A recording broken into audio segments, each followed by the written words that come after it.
This is a story from VOA News. New radioactive leak reported contained at Japan nuclear plant. Now we're coming up on the 3rd anniversary, and this is what TEPCO said today. The leak has been stopped, and it's unlikely that any of the water reached the sea, which is 700 meters away. There was about 100 tons of contaminated water. And of course, we've learned in the past that this is a regular occurrence, actually.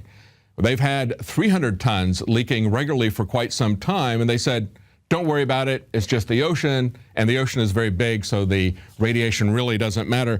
And here's what they said. The leak occurred because 2 valves in the storage tank were mistakenly left open. And there are, of course, other malfunctions that they didn't mention. And we see this happening in the U.S. as well. Even though we haven't had such a large event as Fukushima Daiichi, we have a very, very old nuclear power plant in Washington State, the Hanford Nuclear Power Plant.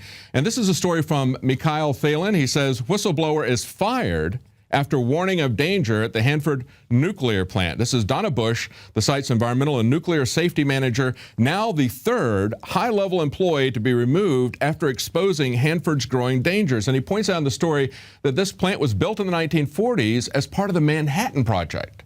And this is something we're seeing over and over and over again. Nuclear power plants that came into commission that were supposed to operate for 20, 25 years. That was their design parameter. That was their licensing parameter. And then once they reached that point, they just arbitrarily expend it for another couple of decades or 30 years or 40 years. And that's what's happened over and over again at Hanford Nuclear Power Plant. And what they say is, she said that the URS gave me no reason for my termination other than, quote, unprofessional conduct, unquote. They gave me no explanation, no documentation. And he says that she joins others, such as the former head of research, who was fired shortly after his concerns prompted a federal investigation last year. And just last year, he reports, workers discovered 6 leaking storage tanks. Sounds like Fukushima, doesn't it? That were producing 1,600 times higher than normal radiation readings. And finally, for some good news, this is a story from the 10th Amendment Center. A bill to nullify a federal hemp ban in Tennessee has passed the subcommittee.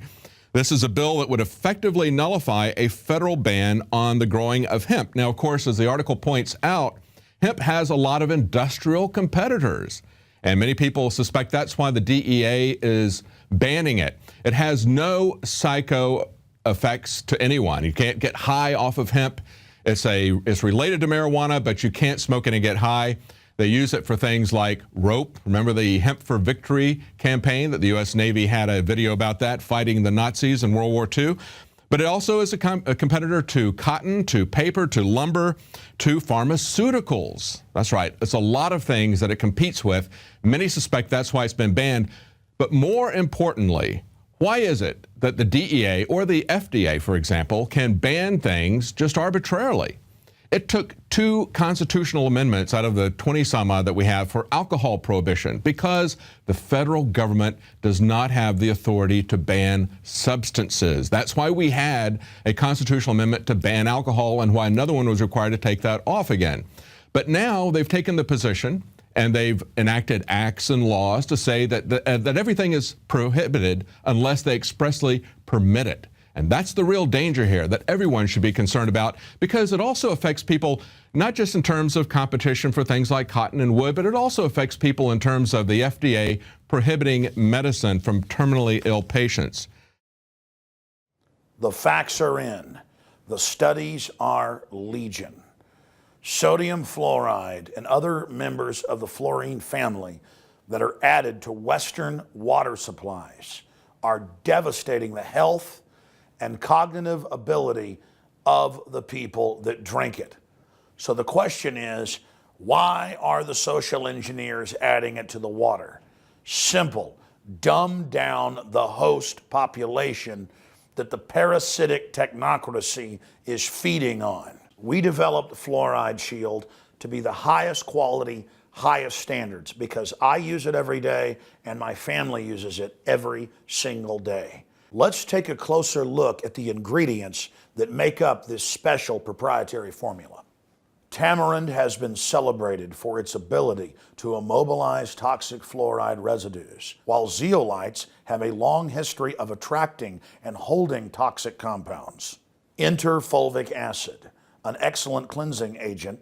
Then we added the highest quality shilajit, a rare compound that is collected from the high mountains of the Himalayas. We topped it all off with the powerhouse herb cilantro that is intended to mobilize fluoride and other dangerous compounds for removal from the body.